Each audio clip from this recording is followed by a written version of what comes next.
All right, everyone, welcome back to Mac Street Garage. I've moved this thermometer over out of the sunnier side of the shade. Yeah, say that 3 times as fast as you can. To get an accurate reading, and it still reads 92 degrees, relative humidity about 35%. That means it's perfect for painting. Yeah, you can see my cleaning things here.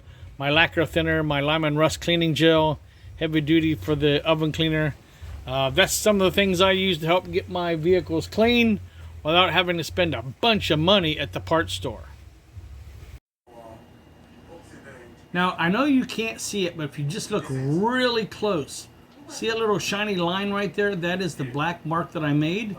I was able to use okay, I do it this way. Use my finger right here on the brace, and then just with 2 fingers right like that, I could follow and make that line perfectly straight down that entire area. The only hard part was getting up around these curves, but at the same time, I just kept my fingers right there and made the mark around it.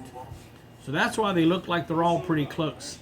So now what I need to do is take this tape. Oh, I've got it underneath here.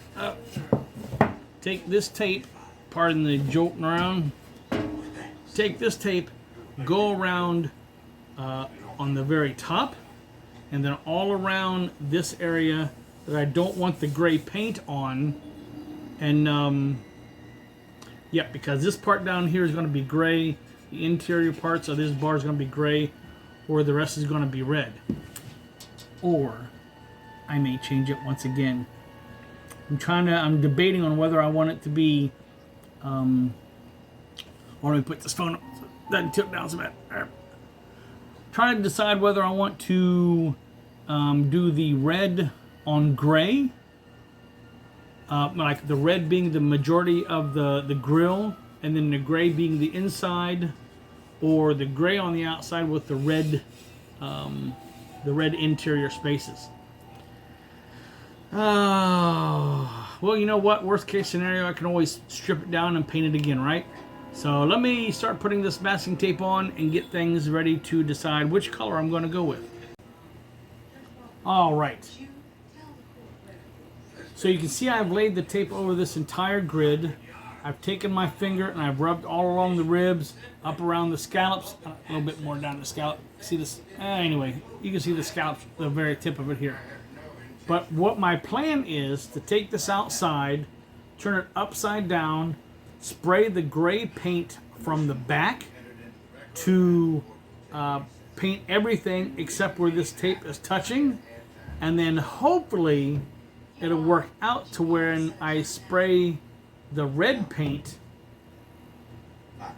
everything's going to work out better. I may end up doing, instead of spraying the paint on, I may end up using a brush and painting it on by hand. Now that's not the best way to do it, I know, but with what I intend on doing, because I want these ribs to stand out, I want the scallops to stand out, but I want the inside to stand out also, almost exact opposite color of what I'm doing here. So let's go outside, see what I can do. This is either going to be a pass or a fail.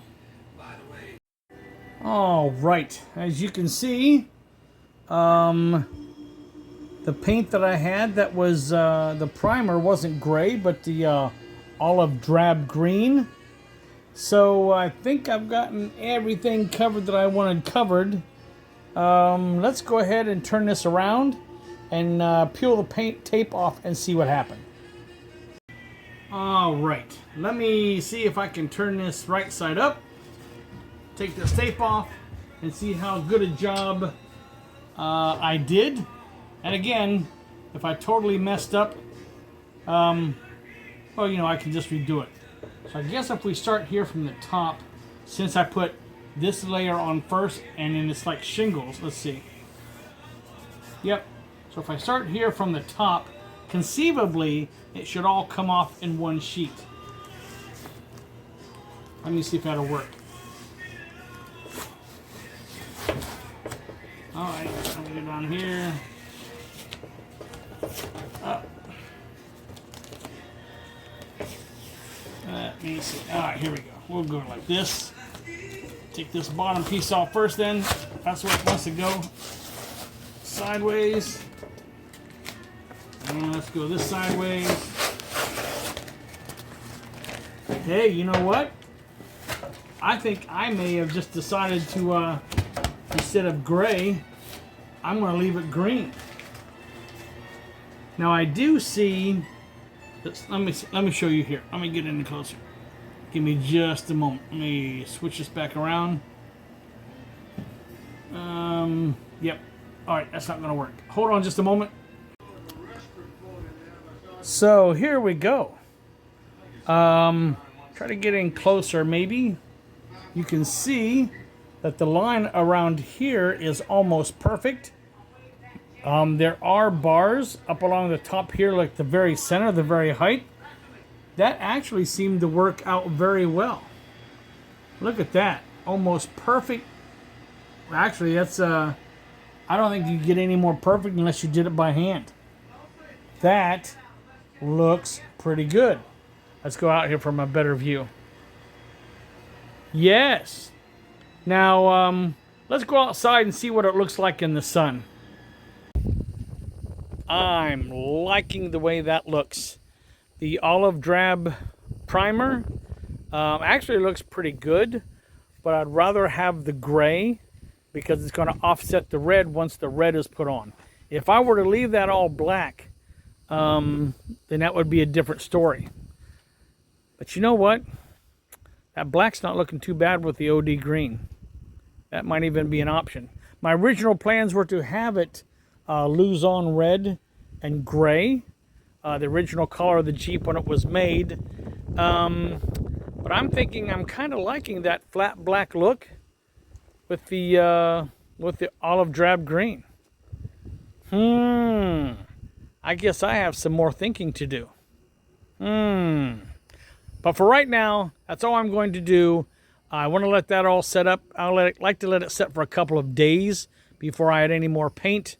And that lessens the chance of me messing it up.